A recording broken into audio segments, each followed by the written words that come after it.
नमः संस्कृताय। प्रिय संस्कृत मित्राणि, संस्कृत सेवा में आप सभी का स्वागत है। हम लोग पढ़ रहे हैं महाकवि भारवी द्वारा विरचित किरातार्जुनीयम महाकाव्य का प्रथम सर्ग, जिसमें हम लोगों ने अभी तक 1 से 41 श्लोकों का अध्ययन कर लिया है। आज उसी के क्रम में हम लोग 41वें श्लोक की परीक्षा दृष्टि को देखेंगे।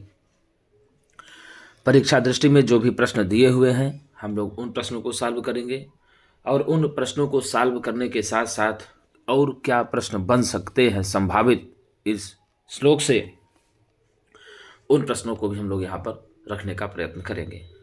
तो मित्रों, 41वां श्लोक था। द्रौपदी युधिष्ठिर की दशा का वर्णन करते हुए कहती हैं कि द्विषन्निमित्ता यदियं दशा ततः समूलमुन्मूलयतीव मे मनः परैर्पर्यासितवीर्यसम्पदा पराभवोऽप्योत्सव एव मानिनाम। अर्थात द्रौपदी कहती हैं युधिष्ठिर से, चूंकि आपकी यह जो दशा हुई है, यह दशा आपकी शत्रुओं के कारण से हुई है, उसीलिए अतः उसी कारण से जो मेरा मन है वह समूल रूप से उखड़ा सा जा रहा है। क्यों? क्योंकि शत्रुओं द्वारा नष्ट की गई पराक्रम रूपी संपत्ति वाले स्वाभिमानियों के लिए तो पराजय भी उत्सव स्वरूप होती है। अब पूछ लेगा कि पराक्रम रूपी संपत्ति वाले स्वाभिमानियों के लिए पराजय किसके स्वरूप होती है? तो आप उत्सव स्वरूप होती है। पूछ लोगी कि उत्सव स्वरूप पराजय कैसे लोगों की होती है? तो आप बताएंगे स्वाभिमानियों की। कैसे लोगों भैया? स्वाभिमानियों की पराजय उत्सव स्वरूप होती है। तो आइए अब हम लोग द्रौपदी, इसमें प्रश्न देखते हैं क्या दिया हुआ है। और द्रौपदी जी युधिष्ठिर से ही कहती हैं, पराभव किसके लिए उत्सव के समान होता है? तो स्वाभिमानियों के लिए पराभव उत्सव के समान होता है। स्वाभिमानियों के लिए क्या उत्सव के समान होता है? तो स्वाभिमानियों के लिए पराभव उत्सव के समान होता है। स्वाभिमानियों के लिए पराभव उत्सव के समान होता है। यह बात कौन कहती हैं? तो यह बात द्रौपदी कहती हैं। द्रौपदी किनके लिए पराभव उत्सव के समान बताती हैं? तो स्वाभिमानियों के लिए बताती है। यहाँ स्वाभिमानी किसको उद्देश्य करके प्रयुक्त किया गया है? तो यहाँ स्वाभिमानी युधिष्ठिर को उद्देश्य करके प्रस्तुत किया गया है। किसको गुरुजी? युधिष्ठिर को उद्देश्य करके यहाँ पर स्वाभिमानी प्रयुक्त किया गया है। और यदि यहाँ पर पराभव की बात करें तो पराभव शब्द जो है अकारांत पुल्लिंग का रूप है, और यह प्रथमा व्यक्ति एक वचन का रूप है। किस व्यक्ति का? प्रथमा व्यक्ति एक वचन का रूप है। पराभव शब्द का प्रयोग युधिष्ठिर ने किसके लिए किया? स्वाभिमानियों के लिए किया। और स्वाभिमानियों से तात्पर्य यहाँ किनका होता है? तो स्वाभिमानियों से तात्पर्य यहाँ पर पांडवों के लिए बताया गया है, अर्थात युधिष्ठिर आदि को यहाँ पर पराभव से संबोधित किया जा सकता है। आगे दिया कि समूल मुन्मूलयति व मे मनः किसके लिए आया है? द्रौपदी के लिए आया है। द्रौपदी का मन किस प्रकार से उखड़ा सा जा रहा है? तो द्रौपदी का मन समूल रूप से उखड़ा सा जा रहा है। समूल रूप से किसका मन उखड़ा सा जा रहा है? तो समूल रूप से द्रौपदी का मन उखड़ा जा रहा है। यहाँ पर मे पद से किसका बोध हो रहा है? तो यहाँ पर मे पद सा बोध द्रौपदी का हो रहा है। और समूल मुन्मूलयति व मे मनः, इस पद में अलंकार है तो उत्प्रेक्षा अलंकार है। कौन सा अलंकार है? उत्प्रेक्षा अलंकार है। उत्प्रेक्षा अलंकार का लक्षण संभावनमथोत्प्रेक्षा प्रकृतस्य समेनयत्। यहाँ पर समूल रूप से मन के उखड़ने की संभावना की जा रही है। इस कारण से यहाँ पर उत्प्रेक्षा अलंकार हो रहा है। किसका मन संपूर्ण रूप से उखड़ा सा जा रहा है? द्रौपदी का मन संपूर्ण रूप से उखड़ा सा जा रहा है। द्रौपदी का मन संपूर्ण रूप से क्यों उखड़ा जा रहा है? तो युधिष्ठिर आदि की दुर्दशा को देख करके द्रौपदी का मन संपूर्ण रूप से उखड़ा सा जा रहा है। अर्थात किसकी दुर्दशा का वर्णन देख करके द्रौपदी का मन संपूर्ण रूप से उखड़ा सा जा रहा है? तो पांडवों की, युधिष्ठिरादि की दुर्दशा का वर्णन देख करके द्रौपदी का मन समूल रूप से उखड़ा सा जा रहा है। समूलम का तात्पर्य क्या है? समूलम का तात्पर्य होता है जड़ से, संपूर्ण रूप से, और उन्मूलयति इव। क्या कहा? उन्मूलयति इव। तो यहाँ जो उन्मूलयति शब्द है ये क्या है? तो इसको भी आप लोगों को जानना चाहिए। तो उद उपसर्ग पूर्वक मूल से ऋच प्रत्यय लग करके ही लट लकार परस्मैपदी पदी में रूप बनता है, ठीक है ना। और प्रथम पुरुष एक वचन रूप बनता है। उद उपसर्ग पूर्वक मूल रोहणे धातु से ऋच लग करके, ऋच प्रत्यय लग करके ही लट लकार परस्मैपदी पद में प्रथम पुरुष एक वचन रूप बनता है उन्मूलयति, ठीक है।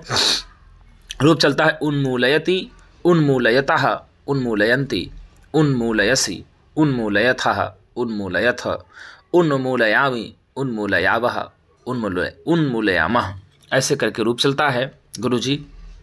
और यदि पूछ रहे कि उन्मूलयतीव में कौन सी संधि है तो आपको बता दें, ऐसे करेंगे उन्मूलयति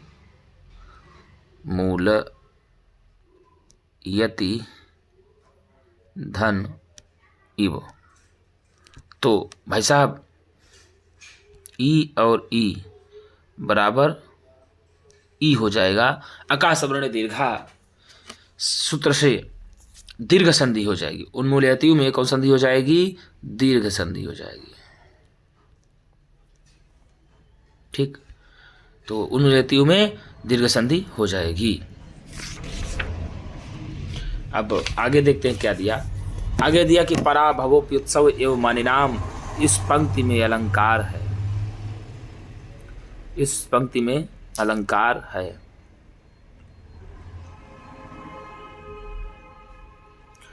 पराभवोप्युत्सव एवं मानिनाम, इस पंक्ति में गुरुजी कौन सा अलंकार है?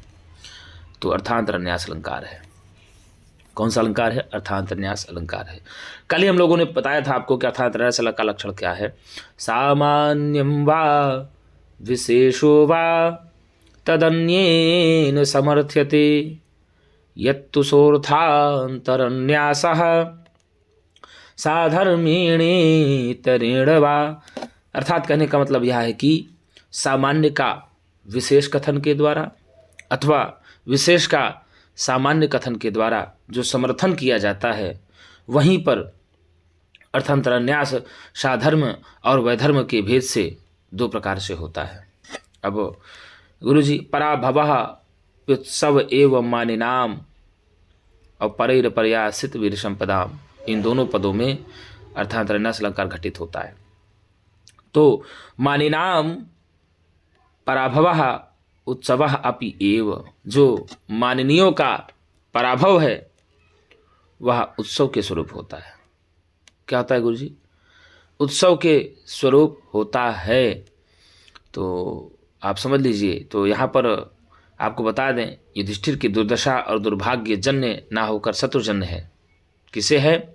यहाँ पर युधिष्ठिर की दुर्दशा जो है दुर्भाग्यजन्य ना होकर के शत्रुजन्य है। इस कारण से यहाँ पर सही है, इस समर्थन में वैधर्म पूर्वक सामान्य से किया गया है।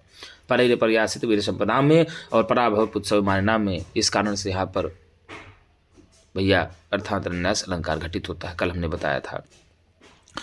और पराभवोप्युत्सव में कौन सी संधि है?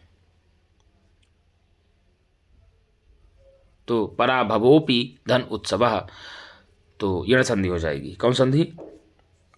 पराभवोपि धन उत्सवः, पराभवोप्युत्सवः बन जाएगा, यण संधि हो जाएगा। ऐसे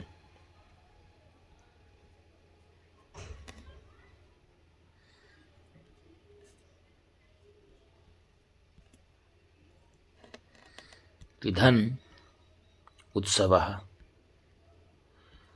तो इको एणचि सूत्र से यण संधि हो जाएगी। इका स्थाने यण साथ यण संधि हो जाएगी। मानिनाम पद से किसका बोध होता है? तो मानिनाम पद से युधिष्ठिर आदि का बोध होता है, पांडवों का बोध होता है, ठीक है ना। और एव यहाँ पर क्या है तो उत्सव है, इसका अर्थ ही होता है तो माननीयों का, सम्माननीयों का, जो मान वाले होते हैं, जो अभिमानी लोग होते हैं, उनका पराभव भी उत्सव के समान होता है। यह बात कौन कहती हैं?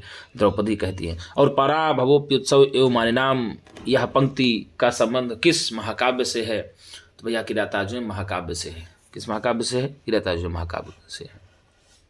इस पंक्ति का संबंध किससे है? तो पांडवों से है। ऐसा आप करेंगे। युधिष्ठिर की बुरी दुर्दशा का कारण है, युधिष्ठिर की बुरी दुर्दशा का कारण है कौन? शत्रु। युधिष्ठिर की बुरी दुर्दशा का कारण है शत्रु। यह बात कौन कहती है? द्रौपदी कहती हैं। द्रौपदी किसकी बुरी दशा का कारण शत्रुओं को ठहराती हैं? तो युधिष्ठिर की दुर्दशा का कारण शत्रुओं को ठहराती हैं। युधिष्ठिर की दुर्दशा का कारण शत्रुओं को कौन ठहराती हैं? तो द्रौपदी ठहराती हैं। ऐसा प्रश्न बनेगा तो आप उत्तर लगा लेंगे। स्वाभिमानी पुरुषों के लिए पराजय होती है, उत्सव के समान होती है। किसके समान होती है? उत्सव के समान होती है। उत्सव के समान किसकी पराजय होती है? तो स्वाभिमानियों की होती है। उत्सव के समान स्वाभिमानियों की पराजय होती है। यह बात कौन कहती है? द्रौपदी कहती। किससे कहती हैं? युधिष्ठिर से कहती हैं। कहाँ कहती हैं? तो किरातार्जुन महाकाव्य के प्रथम सर्ग में कहती है। तो मित्रों, यदि मेरी वीडियो अच्छी लगती हो आपको तो एक बार लाइक और सब्सक्राइब जरूर करें, और हो सके तो अपने मित्रों को भी शेयर करें। तो आज के लिए इतना ही मित्रों, हम पुनः एक नई वीडियो के साथ मिलेंगे। तब तक के लिए नमः संस्कृताय।